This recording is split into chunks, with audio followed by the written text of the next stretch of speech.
Community College Theater Club, all of which have combined together to produce what is being released today as a fantastic collaborative event to combat a phenomenon which we have seen rise in our school districts, resulting in multiple, every week, confronting the school districts in our community with gun and bomb threats. Every week, any school district in our community is seeing gun and bomb threats. And as we have seen just today in Georgia, we have to take every one of these threats seriously. Our school districts are reacting to these gun and bomb threats very seriously.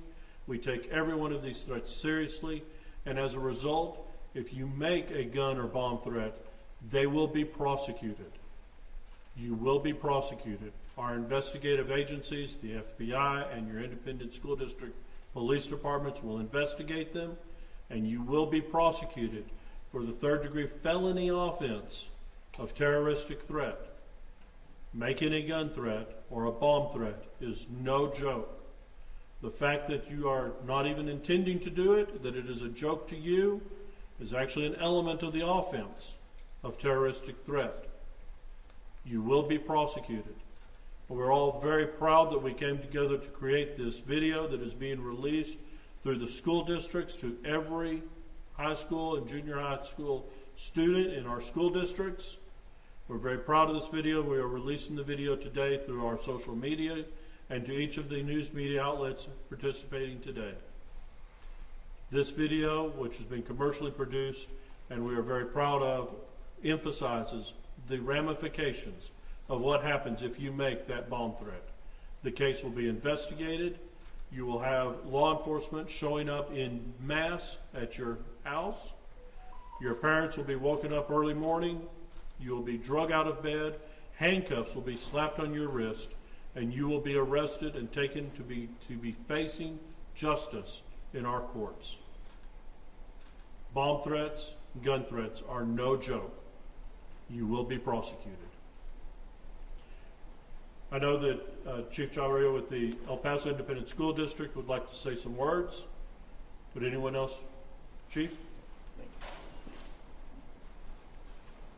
Hello, good afternoon, and thank you for covering the story.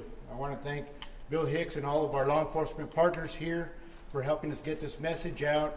Any distractions, any disruptions of class time that interferes with our children, our students, faculty, and staff to be able to come to school, learn and teach, and enjoy an environment that is safe is going to be held accountable. If anybody makes any threats or jokes of a bomb scare or terroristic threat in our campuses, they will be held accountable. We thank our District Attorney Bill Hicks for bringing this initiative forward and making everyone aware, and thank you all for covering the story so we can get this story out to the parents and the students so they'll understand that these type of events are no joke. They will be held accountable. It is a disruption to the entire family, not just to the campus staff and the students at the campuses. It disrupts the family for long term. And so people need to be aware that these things will carry on in your career forever should you make these type of terroristic threats. So we take our charge seriously of maintaining the safety and security of our students, faculty, and staff, and we'll continue doing so. Thank you all. 7 Paul 348. Did anyone else want to speak?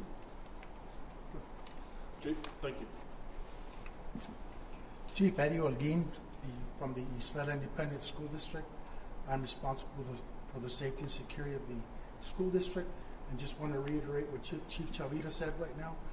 We're very proud to be part of this initiative, being part of the video, and I also want to iterate that if there's any type of threats made in the Isleta School District, they will be prosecuted to the fullest extent of the law in cooperation with the DA's office and all our law enforcement partners. These type of events, they disrupt the classroom. Students can't learn if they're concerned about threats, if they're worried about what's happening around them when these threats occur. When we have these lockdowns, it's a big disruption for the class, and we don't need this in our schools. Kids need to go to school to learn and be comfortable learning and not worried about these types of threats that are going on. Thank you very much.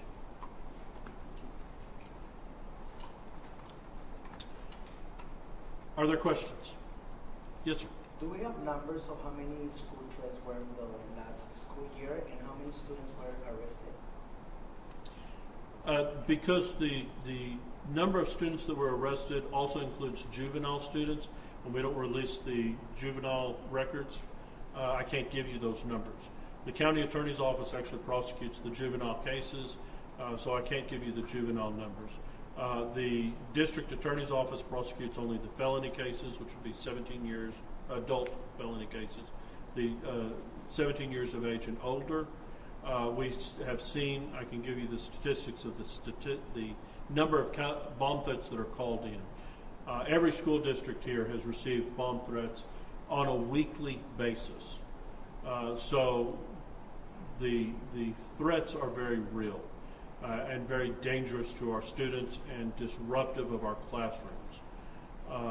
The number of cases that are leading to prosecutions are only going to increase as the FBI has dedicated their resources to helping to make sure that we are tracking down those people making these threats and making sure that we are getting to the prosecution, getting someone to be able to be prosecuted for these threats. So we are dedicated, our teams across every school district, including our FBI partners, are dedicated to making sure that someone is arrested and someone is being presented either to the county attorney's office for juvenile prosecution or to the district attorney's office for adult prosecution. Yes, ma'am. How much did it cost to make this video? We invested about $7,000, $8,000,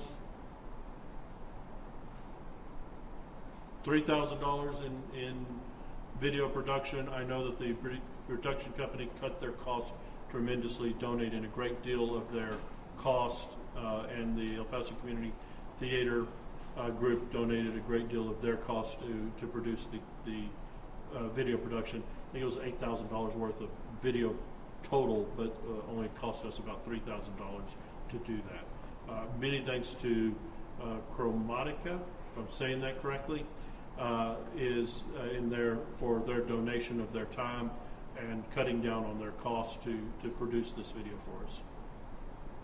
How often would students be seeing this video? Is it once a week, once a month, once a year? It's being released to all students through all school districts now, and then we'll hopefully be able to re-release it each semester.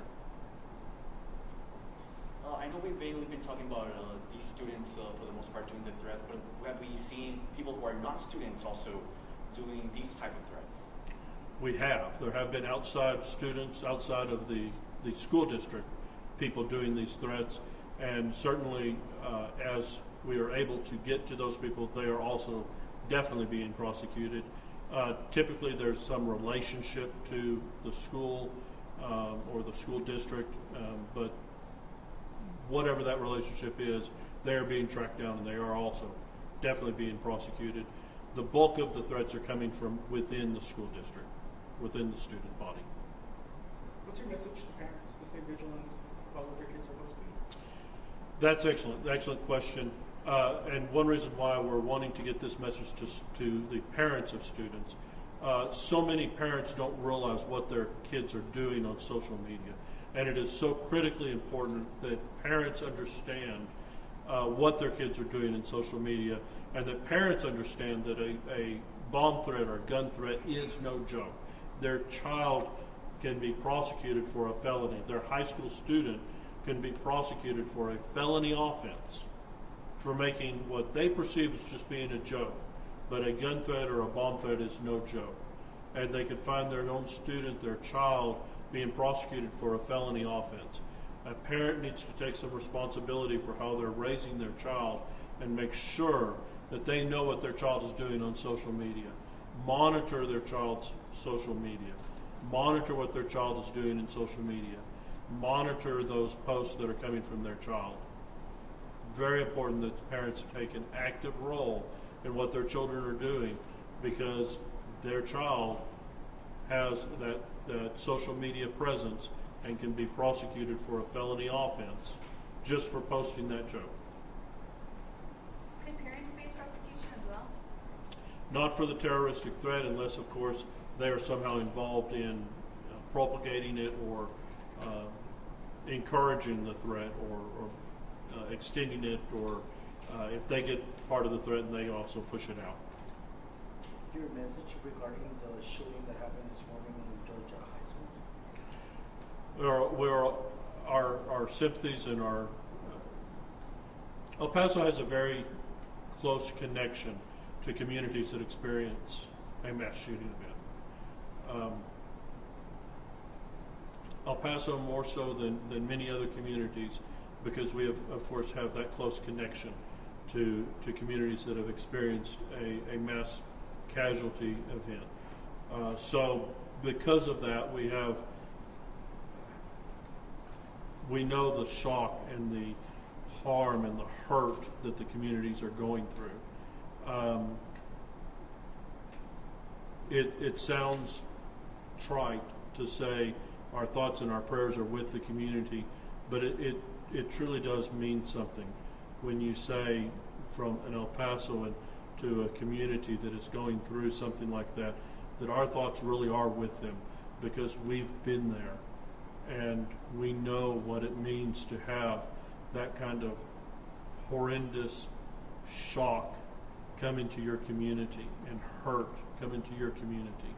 We know what that's like, and we really do feel for you, and we support you. And for the people in Georgia and what they're going through, we support you. We support you and we feel for you. We know what it's like. For our community, that is exactly why school bomb threats and gun threats cannot be just a joke. That's exactly why these people take those sorts of jokes seriously, because you never know when it's not going to be a joke. Mr. Hicks, I know many years ago people always used to call into the schools and say, hey, there's a bomb. Now with social media, I'm just curious, is it any different if like a student just posts some kind of threat on his personal Instagram as opposed to just calling straight into the school? How does that work? If you see the commercial that we made, the video we made, it actually is about a post, a video post that someone, or a social media post that someone made. So many of the threats that we see now are, in fact, social media posts. It's somebody making a social media post and they're sending it to their friends, or they're posting online, or they're even just sending it just to their friends, and then that gets published out. It doesn't matter how you're making the threat. The fact that you're making that threat and it gets published out, as soon as it gets published out, it is a threat that is made to that law enforcement's going to react to. And once that threat is made public via social media, or the old-fashioned way of picking up the phone and calling into the school, however it's made public, it now becomes that terroristic threat that becomes prosecutable. And what's your message to other students when they see one of their friends post that? How important is it for them to call law enforcement and report it instead of just saying, oh, it's a joke? Well, that's exactly, we'll go back to what we've seen today in Georgia. You never know when it's just a joke. You never know. So it's very important that if you see something, you must say something. Alert campus security. Alert the campus police. Alert the campus administration. If you see it, report it. We never want to be in a position of, oh, everybody in school knew about this coming, but nobody said anything because we figured this is just a joke. And then the person comes to the school and kills 4 people and injures 30. We never want to be in that situation. We would much rather be in the situation where, hey, this guy just threatened to shoot up the school, and so I'm going to tell my friend, the law enforcement officer, so that they can go do the right thing and intercept that shooter the day before they go and do the shooting. We would much rather be in the position of prosecuting someone for making the threat than prosecuting someone for capital murder. Do kids understand, do they understand if they have a felony on the record, what happens to the future? Getting teenagers to understand the consequences of having a felony and what that's going to do to their future is a very hard thing to do. And certainly we hope that parents will get involved and help to get their kids to understand that having a felony, even just an arrest on your record, makes it very difficult to go to college, makes it difficult to get student loans, makes it difficult to get an apartment, makes it difficult to get a job. Everything in your future is horribly impeded by getting a criminal record when you turn 17 and then moving forward from there. So certainly in the district attorney's office we take that into consideration with our youthful offenders when it comes time to negotiating a sentence, but we certainly want that message to get across, and not just through the video and showing that you will be arrested, you will be prosecuted, but we hope that our parents, and of course that's the message that's going out from our school administrators and school teachers also, that this is no joke. It is serious, and we hope that teenagers will start getting that message. But your question's very well placed and well thought, that getting the message to teenagers that there are very serious ramifications, lifelong ramifications for being arrested for a felony offense it's a hard message to get it to sink in. Paso has had these incidents before, and people were detained, students were detained. Have they expressed their reasoning behind these threats, or because it's happening all over the country? What's the reasoning behind these students making these threats? Are they trying to skip school? They have varied. We've had honor students who have been freaked out about a test call in a bomb threat because they didn't want to take a test. That was a problem we had last spring. An honor student who's bound for college, who's going to ruin their ability to go to college and get scholarships because now they have a felony arrest because they were scared about one test. People who, just instead of just skipping school, they decide they're going to call it a bomb threat so the school gets canceled so they don't have to skip school. There are all sorts of reasons that law enforcement has heard, and I'm sure that everyone here can get up there and tell you the myriad of excuses that they've heard. And really it all boils down to, I didn't think it was a big deal. I didn't think it was that big a deal. Because no one is thinking about, well, I didn't think it was like, I'm not going to go shoot up the school. It's not like Uvalde. It's not like Georgia. I'm not going to go shoot up the school. It's just joking. But the problem is, from their point of view, we don't know that. So we're going to react very seriously every single time. We're going to investigate it, and all of these resources are going into every one of those cases, and that means that we're going to prosecute every one of those cases. And again, I would much rather prosecute someone for terroristic threat than capital murder. What resources are taken away from the community when you respond to this type of calls? I'll let one of the chiefs talk about the resources that get involved. Good afternoon. My name is George Johnson. I'm the Chief of Police for Socorro Independent School District. One of the biggest factors that you look at is it's not just our agency that responds to these calls. It's every one of the law enforcement agencies that are up here. They come out. We've gone to assist other school districts when they've had certain situations that they've called up on. The El Paso Police Department, the Sheriff's Department, BORTAC, every other agency that comes in. We've even seen the Texas Park and Wildlife coming out here to help us out because of the seriousness of the offense. So the biggest thing that we have to consider is not so much that it's a joke, but parents have to be more involved in their child's life, and they also have to understand that as much as we sit up here and we profess that we're here to protect the children, to protect the community, and to protect the staff and everyone else who works in the schools, safety always starts at home. It starts with a parent, and it transgresses to us, and we continue the safety of the children.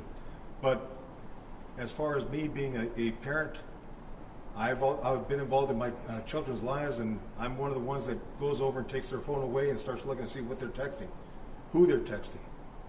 So it's very critical that parents themselves sit back and take a first step and take the initiative, start looking. You know, we've had people say, well, I can't go into his room because they don't let us into his room. That's the parent's house. They have every right to go into the room. And 9 out of 10 times, the parents are the ones that are paying for the phone, so they have every right to go into that phone also. So if anything that we give out, just remember that the safety does start at home and starts off with the family first.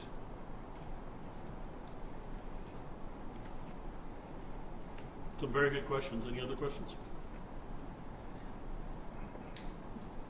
Is there any program for mental health trying to tackle these from any of the departments?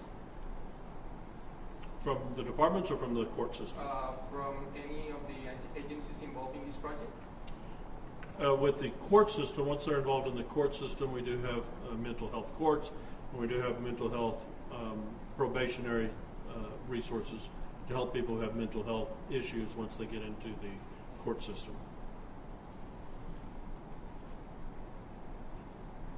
Okay? Thank you so much for being here today. Please see Jennifer and make sure you have, and your agency has a copy of the video. We appreciate you being here. Thank you.